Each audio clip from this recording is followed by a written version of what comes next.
Hello and welcome to a Smurd P video, and today we are looking at Transformers Beast Wars, and this is issue 15. We are starting to head towards the end of what has been an amazing run, and this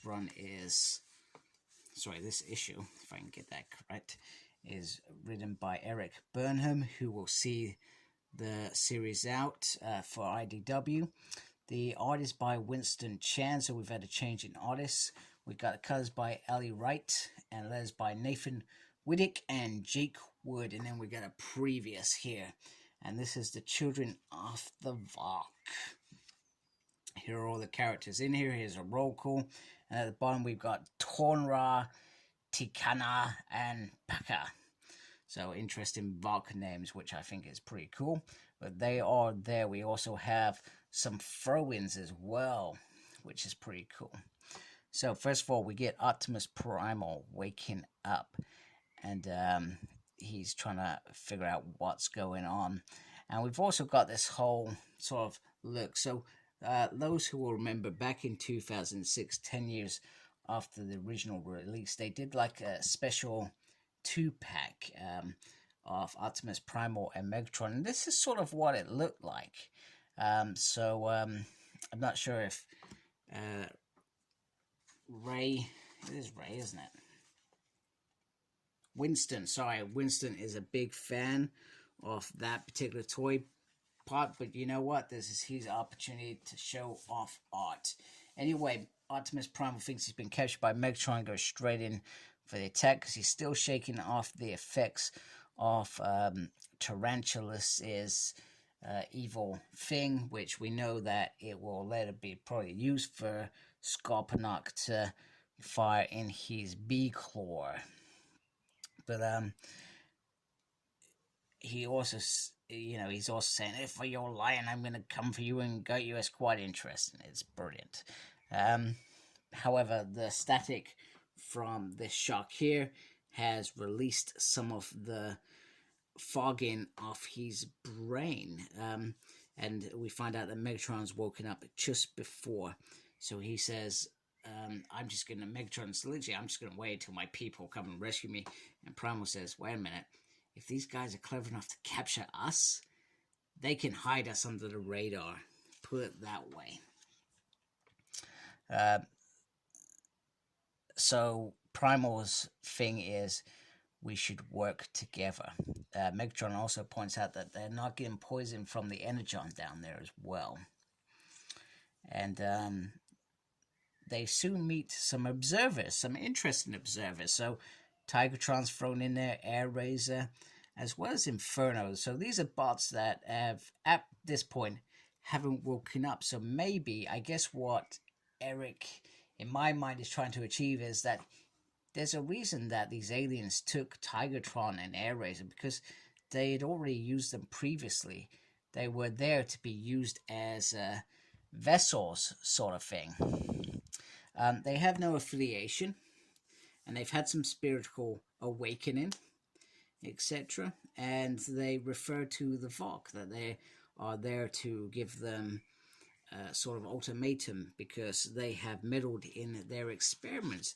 Now, I do like this run, but I also feel that because the run hasn't done much yet, I feel like Eric's had to push up a timeline here, because I'm pretty sure if he had longer on this run, he would have filtered in more Valk experiments where they actually really did interfere. I feel right now they haven't meddled in enough for anything, but what they're saying is, oh, because they've caused destruction and been fighting, that's messed up some of their experiments, but we've never actually seen that on the pages.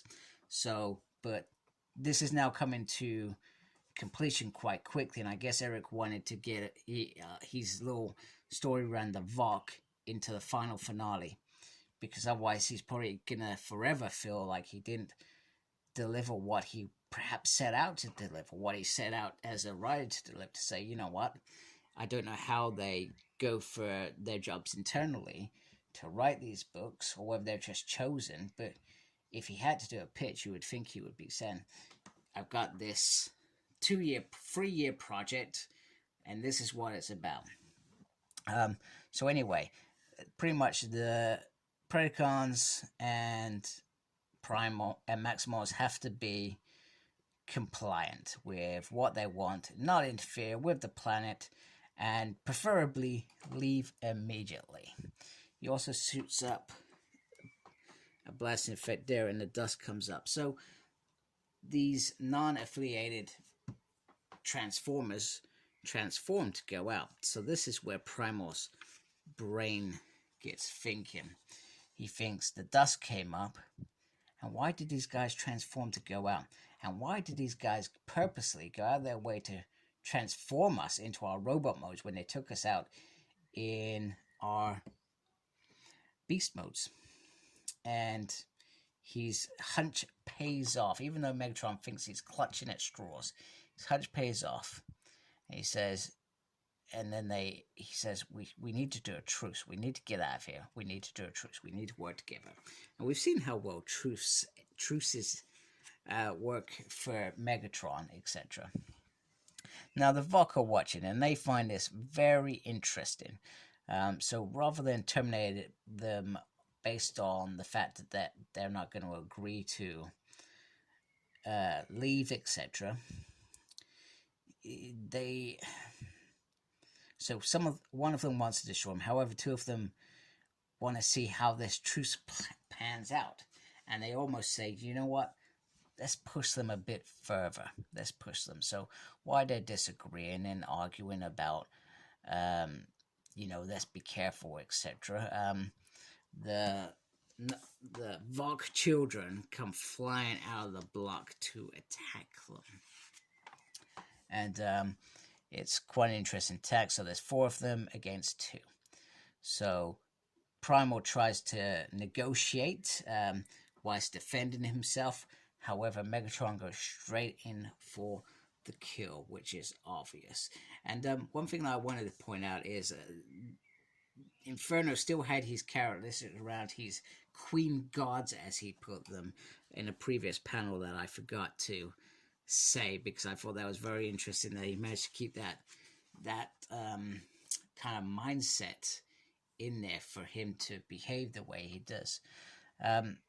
Now Tigertron's saying, well, your friends just killed Polar Claw.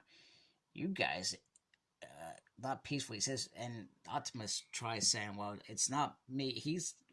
Because he's the bad guy. Do you know what I mean? It's probably a bit hard to get that across quite quickly, and in the end, he just has to take Tigertron out by, I think, cutting his arm off, what it looks like. Anyway, Air Razor goes flying in, which we know their relationship blossomed over the probably about a season that they were in the Beast Wars show originally. So for this to come out shows that she has some free will already. That feeling's already there. I also like the fact that Primal has got his shield guard up as well. So they find it interesting that some of them have sort of holograms and sort of disappear. However, that does not last long, and he says to the Saberback, you know what, if you were gonna defeat me, you really should have done it, and literally rips him in half. And you can see in the eyes of Inferno, which is pretty cool. Then the creature comes up and says, you are dealing with Pacat of the Vok, and we intended this experiment, these experiments on Earth. We've been here for longer than if you could be here, and you keep ruining our experiments that we've put in place here, experiments that we are watching over a period of time, and we want you to go. Primal, obviously, please, we can coexist. Why can't we coexist? Megatron's like, you know what, this is such exploration crap that the Maximals spill. You know what, if you want to rule here, at least be honest about it, and just goes in again to blast him. He says, you know what, I killed this dude, etc.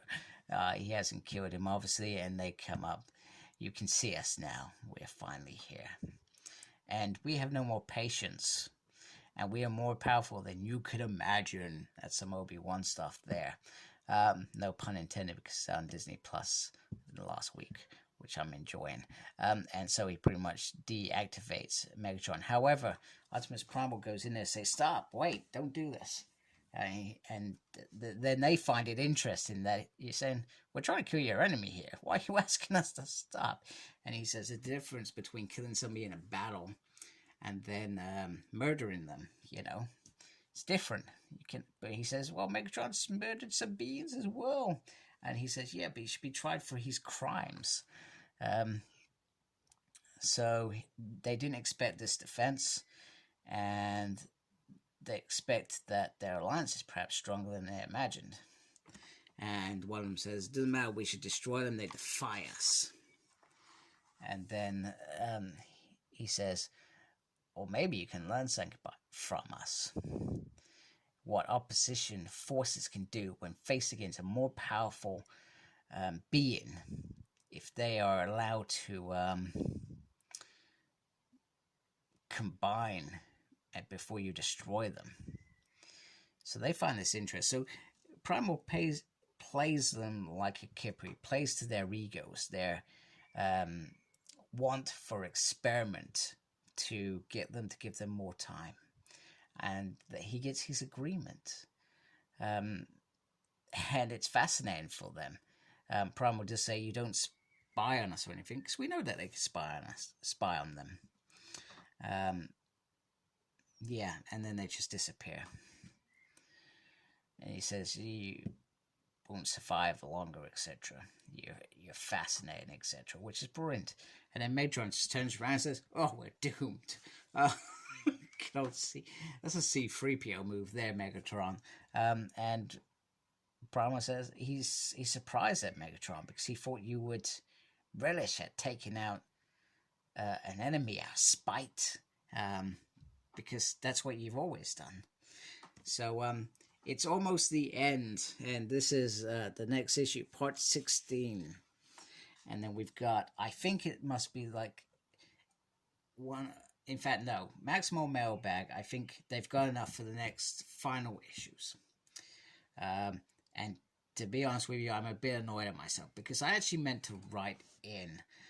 So more for me, because I meant to write to guys say what a brilliant job they've done on this series. So, I'm going to kick myself later. And this is cover A, this is cover B, and cover RI. Which is actually, that looks pretty sweet. I love that. Look at that. Anyway, so I hope you like my video. If you do, please support my channel by subscribing. Thank you to those that already do. Make sure you look after yourself. Very important these days. And as always, embrace geekiness. Take care. Goodbye.